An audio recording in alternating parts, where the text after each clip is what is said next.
plainly agitated by a new book portraying him as dysfunctional. President Donald Trump is bemoaning his country's very weak libel laws and making the case that he's really smart and, indeed, a very stable genius. Trump's defense of his mental fitness in a series of tweets was a singular episode in a presidency rife with moments unlike any that have come before in that office. He was pushing back against fire and fury inside the Trump White House, which paints him as a leader who doesn't understand the weight of his office and whose competence is questioned by aides. Actually, throughout my life, my two greatest assets have been mental stability and being, really smart, Trump tweeted from Camp David, the presidential retreat in Maryland, a few hours before a strategy session on the 2018 legislative agenda with Republican congressional leaders and cabinet members. And when Trump addressed reporters later, the Ivy League graduate was ready for the question. "I went to the best colleges for college," said Trump, who holds a bachelor's degree from the University of Pennsylvania. "I had a situation where I was a very excellent student, came out, made billions and billions of dollars, became one of the top business people, went to television and for 10 years was a tremendous success, as you probably have heard, ran for president one time and won."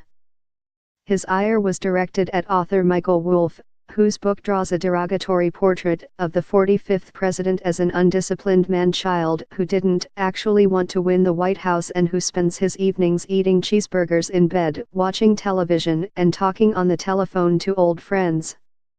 The book also quotes Trump's former chief strategist Steve Bannon and other prominent advisors as questioning the president's competence. "I consider it a work of fiction," Trump told reporters. "The libel laws are very weak in this country. If they were strong, it would be very helpful. You wouldn't have things like that happen where you can say whatever comes to your head." He went on, "I don't know this man. I guess Sloppy Steve brought him in the White House quite a bit and it was one of those things. That's why Sloppy Steve is now looking for a job," Trump said. In one of his morning tweets, the president said critics are taking out the old Ronald Reagan playbook and screaming mental stability and intelligence.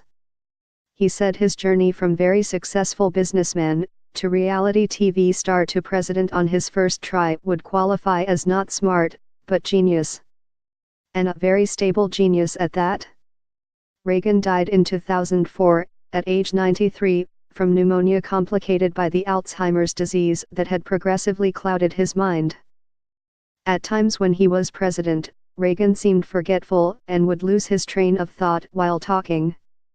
Doctors, however, said Alzheimer's was not to blame, noting the disease was diagnosed years after he left office.